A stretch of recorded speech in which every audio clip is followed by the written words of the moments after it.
ദുആക്ക് ഉത്തരം കിട്ടാനുള്ള ഏറ്റവും വലിയ വസീലകളിൽ ഒന്നാണ് അള്ളാഹുവിൻ്റെ അസ്മാഉകൾ ഉപയോഗിച്ചുകൊണ്ട്, സിഫാത്തുകൾ ഉപയോഗിച്ചുകൊണ്ട് അള്ളാഹുവിനോട് പ്രാർത്ഥിക്കുക എന്നുള്ളത്.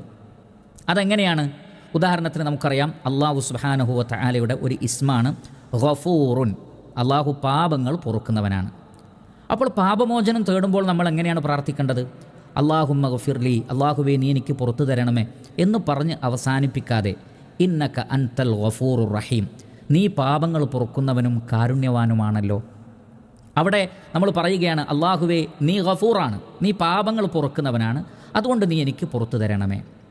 ഇങ്ങനെ നമുക്ക് എന്താണോ ആവശ്യമുള്ളത് ആ ആവശ്യം പറയുമ്പോൾ അതിനനുസരിച്ച് അള്ളാഹുവിൻ്റെ ഒരു പേരുണ്ടാകും.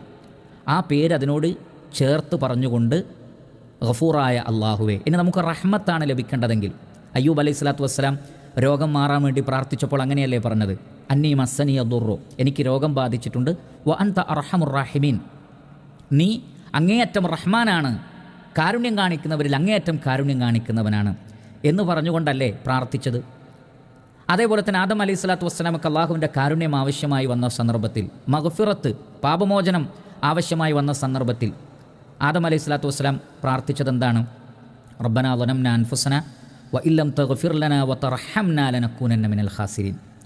അള്ളാഹുവേ, ഞങ്ങൾ ഞങ്ങളുടെ നഫ്സിനോട് ദുൽമ കാണിച്ചു, നിൻ്റെ മഗ്ഫിറത്ത് ഞങ്ങൾക്ക് ലഭിക്കണം, നിൻ്റെ റഹ്മത്ത് ഞങ്ങൾക്ക് ലഭിക്കണം. അള്ളാഹുവിൻ്റെ മഗ്ഫിറത്തിനെ ഓർമ്മപ്പെടുത്തി, അള്ളാഹുവിൻ്റെ റഹ്മത്തിനെ ഓർമ്മപ്പെടുത്തി. അങ്ങനെ അള്ളാഹുവിൻ്റെ ആ സിഫാത്തുകളെ മുൻനിർത്തിയിട്ടാണ് ദുആ ചെയ്തിട്ടുള്ളത്. കാരണം അള്ളാഹുവിൻ്റെ മഗ്ഫിറത്തില്ലെങ്കിൽ, അള്ളാഹുവിൻ്റെ റഹ്മത്തില്ലെങ്കിൽ നമുക്ക് പാപങ്ങൾ പൊറുക്കപ്പെടുകയില്ല.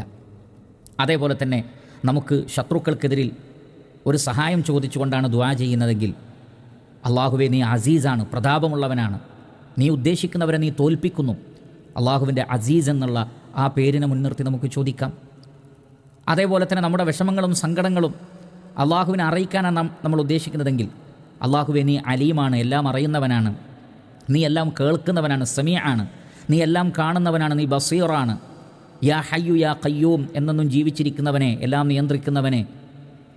അതേപോലെ തന്നെ യാ അൽ അഹദ് അസ്സമദ്, ഏകനായവനെ, അദ്വിതീയനായവനെ, എല്ലാവർക്കും ആശ്രയമായവനെ, പരാശ്രയമുക്തനായവനെ, ഇങ്ങനെ തുടങ്ങിയിട്ട് ധാരാളം ഇസ്മുകളുണ്ട്. ഈ ഇസ്മുകൾ നമുക്ക് ഇഷ്ടമുള്ള ഇസ്മുകൾ ഉപയോഗിക്കാം.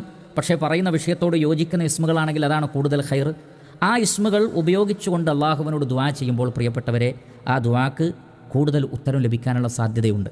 അതുകൊണ്ട് എല്ലാവരും അള്ളാഹുവിൻ്റെ അസ്മാകളും അതിൻ്റെ അർത്ഥവുമൊക്കെ പഠിച്ചു വെച്ച് ദുആകളിൽ സന്ദർഭം അനുസരിച്ച് ആ ഇസ്മുകൾ ഉപയോഗപ്പെടുത്തിയാൽ പ്രാർത്ഥനയ്ക്ക് ഉത്തരം ലഭിക്കുന്നതാണ്. അള്ളാഹു പറയുന്നു, വലില്ലാഹിൽ അസ്മാഉൽ ഹുസ്ന, അള്ളാഹുവിന് നല്ല പേരുകളുണ്ട്, ഫദ്ഉഹു ബിഹാ, ആ പേരുപയോഗിച്ചുകൊണ്ട് നിങ്ങൾ അള്ളാഹുവിനോട് ദുആ ചെയ്യുക. നാമും ദുആ ചെയ്യുമ്പോൾ ശ്രദ്ധിക്കുക.